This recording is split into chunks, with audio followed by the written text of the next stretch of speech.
Notre-Dame de Paris par S.G. Stini.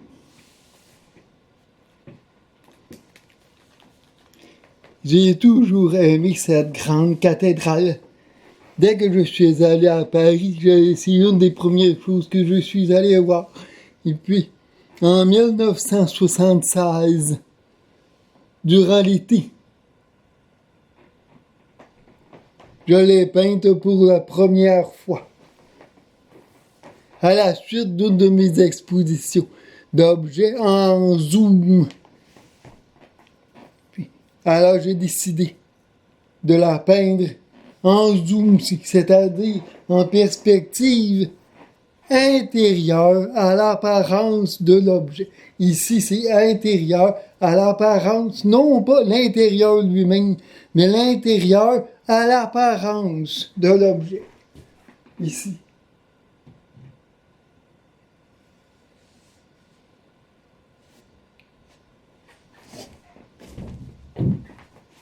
C'est toute l'Église, en essayant d'enlever le fond traditionnel, c'est-à-dire l'objet en avant puis le fond en arrière. Ici, c'est le contraire. L'Église est partout, sauf ici, le pont. Le pont Marie, et puis ici, une statue, mais ça fait partie de son ensemble.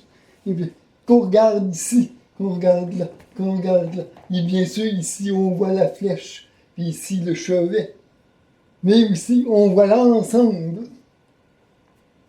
C'est mon numéro 1402, qui date de 1976.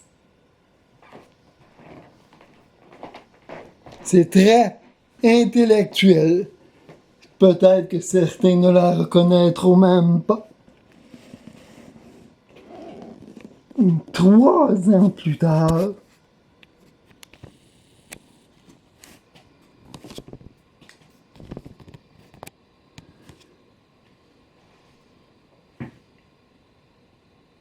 en 1979, au printemps cette fois-ci, au mois d'avril, je l'ai peinte presque dans la même attitude, mais dans une autre sorte, dans une autre forme de perspective, et puis surtout avec des couleurs différentes, inhabituelles. Elle est en terre de sienne naturelle. Le pont Marie est plutôt foncé. Puis les arbres sont plutôt carmins. Il y a une péniche ici. Puis ici, les maisons qui l'entourent. Et puis surtout, celle-là, je l'appelle Notre-Dame de Paris à l'astroplan. C'est-à-dire qu'il y a un plan que j'ai découpé. C'est une carte du quartier. Et puis, on la voyait ici. Et la scène qui passe là. Mais une fois que je l'ai collée, comme si elle était une sorte d'astre. À ce moment-là, tout le blanc ici devient, le ciel devient plus ou moins cosmique, je dirais, parce que c'est au-delà.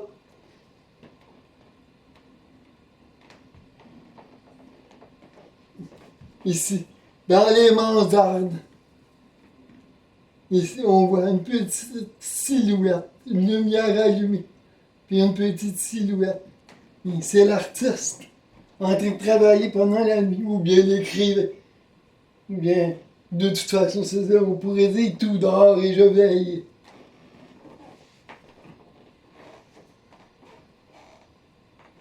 J'ai fait exprès pour laisser le ciel blanc et la scène blanche aussi. Pour donner un contraste plus fort à l'église elle-même, même si elle n'est pas d'une couleur très foncée. On voit très bien la fameuse flèche, les 2 tours, la Sainte-Chapelle.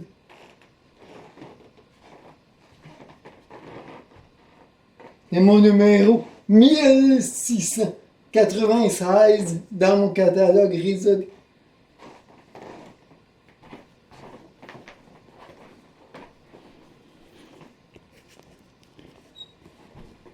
Une douzaine d'années plus tard, je suis retourné à Paris.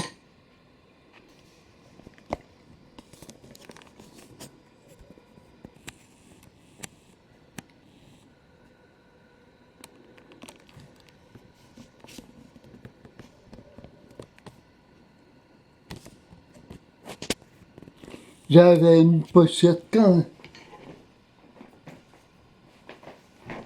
je n'avais plus un pinceau, j'avais plutôt un seul bic et puis une pochette canson. Une pochette canson avec du papier. Puis je me suis arrêté devant l'église. C'était en 1991, un soir, peu avant le coucher du soleil. Et puis, en plein trafic, je me suis installé debout, avec la pochette canson. J'ai sorti un papier, puis je l'ai mis comme ça. Puis je me suis mis à dessiner. À dessiner.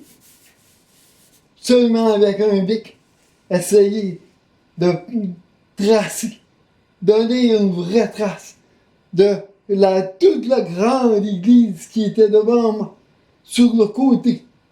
Et je me demande si c'était une gageure presque impossible, mais j'ai décidé de la faire quand même. Alors, je me suis vu au travail et j'ai décidé en l'observant.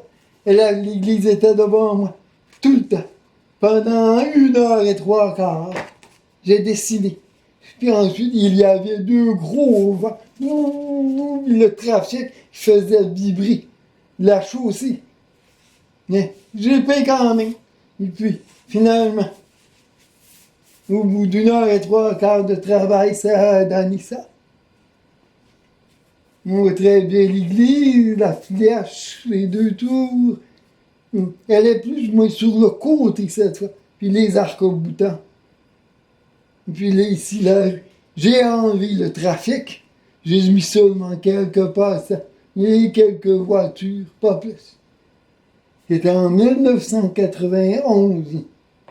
Puis je l'appelle Notre-Dame de Paris live, parce que vraiment, j'étais devant. J'étais vraiment devant. Lorsque je l'ai dessiné, je me suis permis de me mettre là.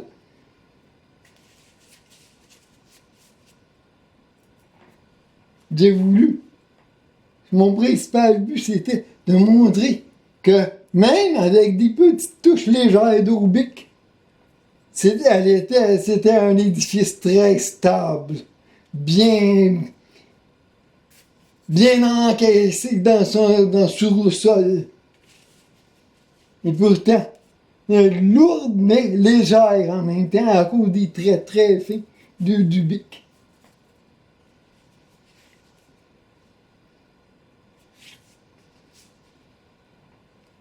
Je suis content de l'avoir fait.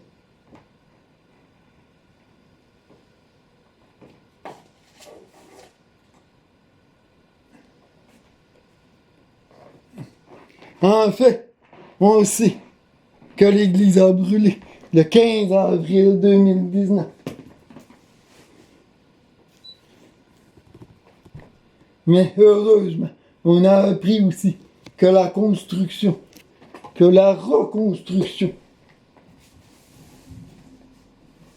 allait être faite le plus tôt possible.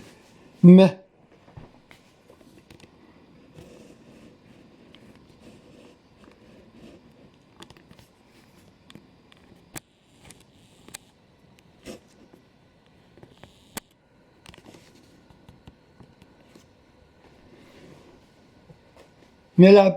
plusieurs responsables de cette reconstruction ne sont pas d'accord sur ce qui doit être reconstruit et surtout comment. Il y a la flèche. Il faut décider si elle va être reconstruite à l'identique telle que l'avait construite Viollet-le-Duc au 19e siècle. Ou bien si elle va être teintée d'un certain modernisme. Mais là, actuellement, l'Église est en attente, et c'est le titre que je donne à cet tableau. Notre-Dame de Paris, en attente. De sorte, il n'y a pas de toit. La toiture est une tâche. Puis, la flèche n'y est pas. Mais elle y est quand même, parce que j'ai laissé comme une trace bleue qui la représente, mais c'est dans son absence, si je peux dire. Elle brille par son absence, parce que à cet endroit-là, j'ai mis du vernis glacé, de sorte que sous certains angles, on peut la voir briller. C'est l'expression, la fameuse expression briller par son absence. Mais pendant combien de temps l'Église actuellement se trouve aux urgences de l'histoire, si on peut dire? Et puis, elle risque d'attendre un bon bout de temps. Beaucoup plus que 5 ans. Probablement, moi, je ne serais pas surpris si c'était 10 ans. Et pourtant, on la reconnaît très bien. J'ai mis des couleurs différentes aussi, inhabituelles. C'est jaune de Naples, de façon à ce qu'elle resplendisse. Je l'ai mise aussi sous un ciel bleu. Je pensais mettre un ciel bleu ordinaire, je dirais. Mais j'ai décidé de le mettre plutôt géométrique, de façon à suggérer la construction. Et puis avec des étoiles, de façon à suggérer cette fois-là, là, les anciens plafonds des cathédrales de jadis qui étaient peintes en bleu avec des étoiles.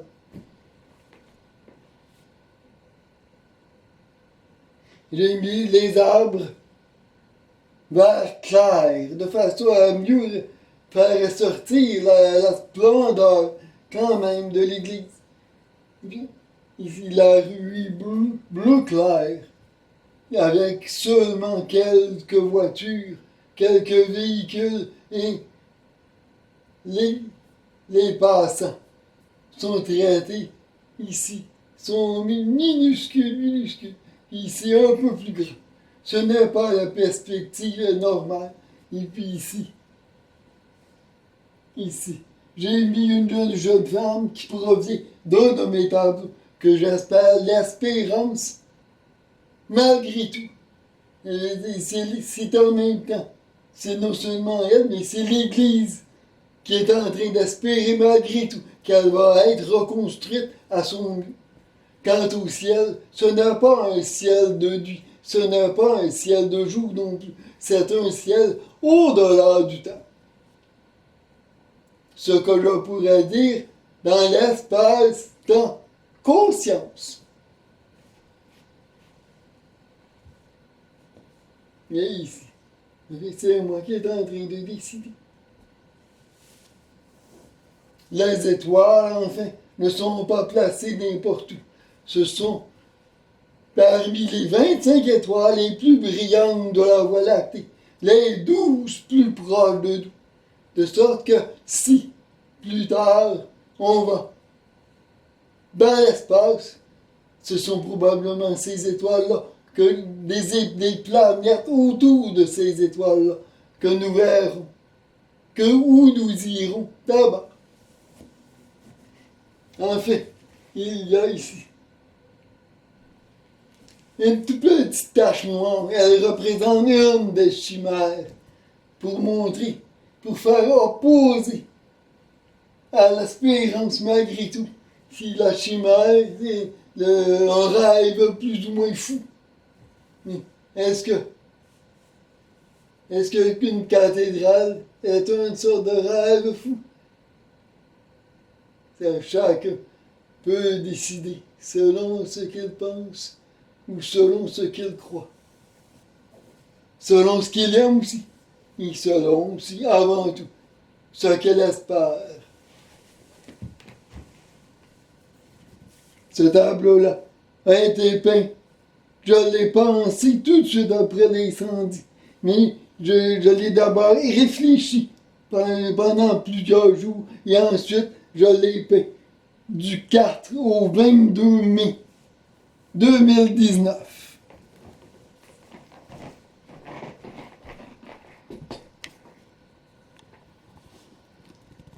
En espérant que, avant longtemps, l'Église resplendira dans sa totalité.